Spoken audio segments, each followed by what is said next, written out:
Press the bell icon on the YouTube app to never miss a video from News Laundry.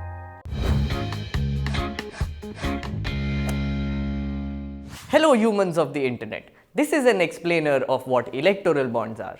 Electoral bonds is an innovative new scheme which the government has launched to cleanse our country of political funding problems. In the last budget session during the passing of the Finance Bill 2017, the Finance Minister of our country had announced this innovative new scheme called the electoral bonds. They had not mentioned the details back then, but last week in Lok Sabha, the Finance Minister told us what it will be all about. There would be a significant amount of transparency. Today there is nil transparency when a cash is given. The source of the money is not known, the donor is not known, where it is spent it is not known. So let me tell you how they will work. I am a politically aware citizen of this country and I want to donate money to a political party. In this case, I am going to give money to the Congress because I am anti-national. Obviously. Hi Congress, I am not going to give you cash because I am a legitimate citizen and my Prime Minister has told me that cash is bad. So I am going to give you a check. Now that I have given a check to the Congress, my name will show up in their bank books and their name will show up in my bank books because a bank transaction is transparent.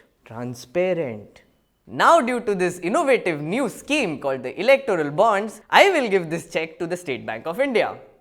Thank you, State Bank of India. The State Bank of India will issue an electoral bond for me.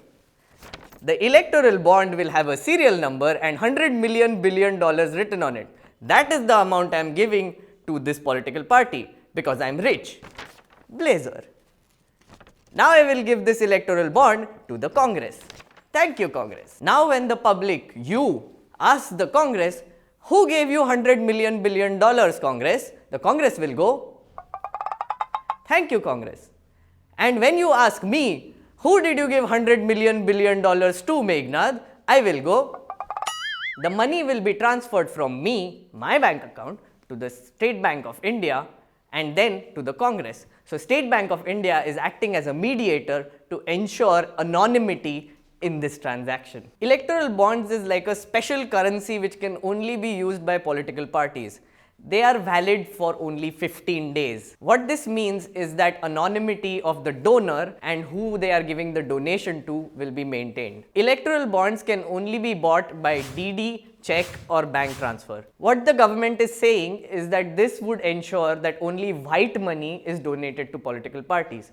Earlier, a lot of people used to give cash donations to remain anonymous.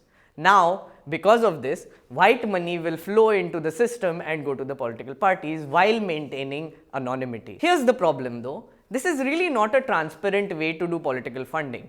Even if white money is coming into the system, the anonymity would ensure that there is not much transparency there. The public will not be aware of who has given money to who, but here's the catch. The ruling party will be. State Bank of India is owned by the government. They have KYC norms which would immediately alert the ruling party who has donated what money through electoral bonds to which party. This would mean that the anonymity is only for the public and the other parties, not the ruling party. According to the Association of Democratic Reforms, at the present stage, 70% of the political donations that are given to political parties are in cash. Earlier, cash donations over 20,000 rupees had to be reported. The names of the people who are giving that amount had to be reported. Now, there is a cap of 2,000 rupees. Now we are in a situation where you can give money to political parties in three ways: cash, electoral bonds, and checks. What is happening is that the 30% which was earlier given by legitimate ways, checks where names were transparent and everybody knew who was giving to who, will now become opaque. So instead of ensuring transparency, electoral bonds are making it more opaque.